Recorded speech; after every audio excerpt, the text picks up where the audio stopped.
Imagine a world devoid of spice and heat. Already pretty bland, right? I'm grateful we don't live in that world. In fact, the average person consumes upwards of 11.1 pounds of peppers a year. That's a lot. Hi, I'm Michael, and today I'm going to be sharing with you some information about the pepper. Peppers are more than just a spice that adds heat. More so, there are countless varieties, thousands in fact, and it all has a unique history attached to it. So our first talk about the history, we'll talk about the 5 major species of peppers, as well as a flavor profile, as well as the culinary use. So let's dive right into the history of the peppers.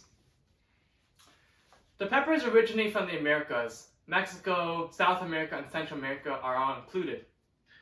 There's archaeological data that cultivation of the peppers was around 6000 BCE years ago. The Aztecs and the Mayans believed that peppers, or capsaicin specifically, would bring healing and spiritual healing to themselves. So they celebrated it religiously. So the expansion with the Columbian trade. To Christopher Columbus, this guy, you probably know him, he saw black pepper. And while he was going on the road looking for this black pepper, he actually stumbled across the pepper itself. And that's why it's called a pepper and not called a chili, actually. The native word for it from the Nahaito people is actually chili, but Christopher messed up, and so we have pepper nowadays. So there's been huge advancements from 6000 BCE to now, and there's thousands of cultivars and varieties now. Now that we discussed the history, let's talk about the 5 major species of peppers. The first one, Annam. This is by far the most popular species of pepper there is. It has your banana peppers, your bell peppers, jalapenos, serranos, all of that good stuff. It's very diverse, used in different cuisines, adaptable, you can stuff it, and you can grill it, stuff like that. Now the chinense. These are super hot peppers, and no, they do not hail from China, although the name sounds like it.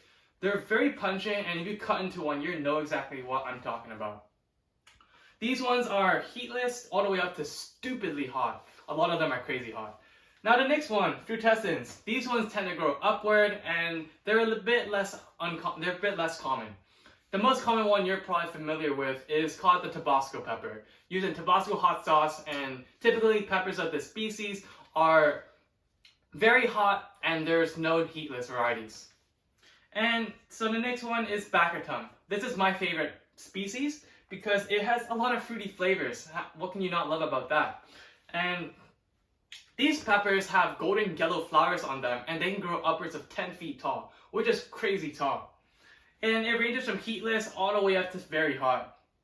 Now, some of these peppers in this species are like ají lemon, your ají amarillo, and ají dolce. These are your varieties. And so the last one. This one is the weirdest by far. It's called pubescens. And it's known for having black seeds that are curly. And yeah, have you ever seen black seeds? It's weird. And they also have really hairy leaves on them, unlike any other pepper varieties. These peppers like higher elevations as well as cooler climates, and the 2 common varieties are the Rocato and the Manzano. They're both really hot, but the Rocato is significantly hotter.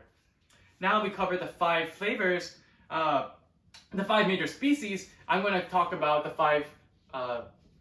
flavor profiles of it and its culinary use. So we have a couple flavor profiles. The first one is floral. This is typical of most chinense, and it's like when you cut into a habanero, you smell that aromatic, pungent smell. That's what floral is. The next one is citrus. What it sounds like, citrus. And this is a lot of Baccatum species exhibit this flavor. Some chinense, some annam, but it's kind of like zesty, tangy, citrusy. And the next one is grassy. This is usually found in your green peppers that are not fully ripe. For example, if you go to the supermarket and you buy a jalapeno, it's green most of the time. And they're actually harvested early. And peppers that are green typically have a grassier flavor. If you let the jalapeno ripen up until it gets red, it's going to be a lot sweeter and hotter too, probably. The next one is sweet. This sweet flavor profile is typical of like bell peppers and a lot of peppers, but it can still have heat to it.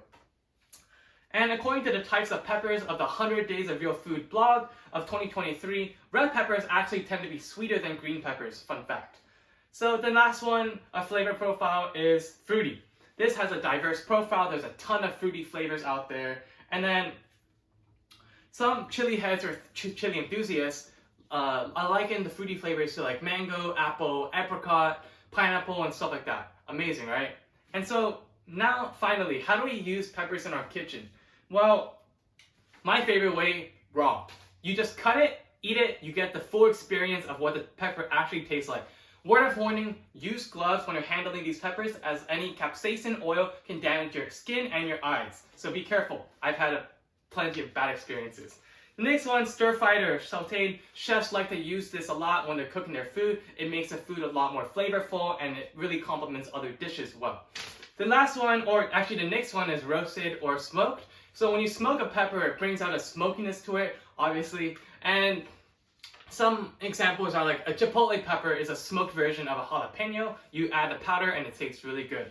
Next one, stuffed pepper. Pretty self-explanatory. You stuff the pepper and then you eat it. Jalapeno poppers, great example. Last one is a pickle. So it tastes like a pickle, but it's a pepper. And I think the pickle actually takes away some of the heat of it. So if you want a less heat in your pepper, try it pickled. Now that we discussed the flavor profiles as well as the culinary usage, now let's talk about a brief recap of what we talked about today. So peppers have been around for many centuries. They've been cultivated into new varieties, and there's a huge cultural significance along with peppers. How the name came to be is a great journey, and we learned that Columbus, he basically misshaped the name that we use today, right? And so we also learned about the 5 major species, the different flavor profiles, and the culinary use. So now, next time you bite into a hot pepper, I want you to think about the years of cultivation that went into making it. I truly hope you gain some valuable information and of the pepper and how you can start to use this in your everyday life, cooking, eating, or enjoyment. Thank you.